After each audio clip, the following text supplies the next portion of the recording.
Hello everyone, and welcome to another SpongeBob horror game. This time, we're going to be playing SpongeBob horror game, Surviving Creepy Bikini Bottom. It was released just 2 days ago, and it already has over 2 million views. So let's see if this one is actually good or if it's just a SpongeBob horror game with jump scares. The art style looks pretty good for a SpongeBob horror game. This isn't the first one I've played.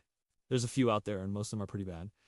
But let's get into the game. So the objective of the game is to stay alive and avoid being killed by the creepy residents of Bikini Bottom. The game will take you through a number of different iconic SpongeBob locations, and you need to try and survive. Now, the game does say that the events of this game are not canon to the SpongeBob we all know and love. Starting off the game, we have a cutscene of SpongeBob waking up in his pineapple, and everything seems normal. Until he starts having these weird thoughts about his friends and neighbors in Bikini Bottom. Squidward is described as being very creepy, unsettling, and sinister. Patrick is described as slow, dim-witted, and dangerous. And Mr. Krabs is described as greedy, ruthless, and unforgiving. And then SpongeBob has this thought that says, maybe they won't like me anymore. So, maybe he's thinking that they might start to kill him. So the game starts, and our objective is simply to explore. Now, the gameplay itself is pretty boring. It's basically just a walking simulator where you explore different areas.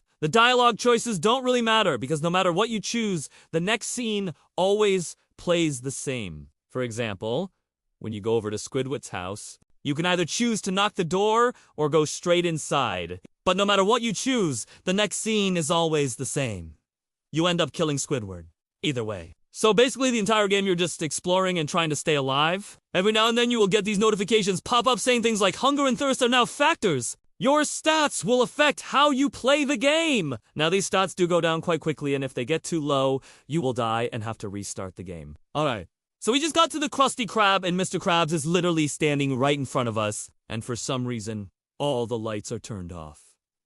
Except for the light above Mr. Krabs' head. So we're gonna go and talk to him and see what happens. Now, you do have some dialogue choices here, but again, none of them really matter. If you choose to be friendly, he's still gonna try and kill you! The only way to actually progress in this game is to keep your hunger and thirst stats full and avoid getting killed by the residents of Bikini Bottom. So here we are in the boating school, and this level is actually pretty creepy. Like, the lighting is really dark and gloomy, and the whole time the song is playing, which is just very unsettling. So, you can either choose to go to the boating school office or to the actual boating school. We'll go to the office first. So in this office, there's a bunch of VHS tapes on the desk, and if we look around the room, there is also some papers on the wall which detail some gruesome murders that have happened in the boating school.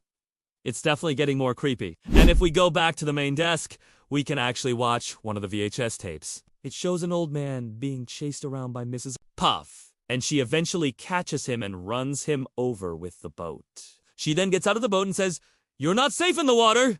You're not safe on land. You're not safe anywhere. You can't escape death." Then she proceeds to run over his body multiple times. So this game is definitely not for kids. So far, the game is pretty short. There has only been one death. And we haven't even gotten to the part where you fight Patrick yet. This game is honestly kinda boring. There's really nothing to do. But anyways, thank you all for watching. Subscribe if you're new, and I'll see you all next time. Bye!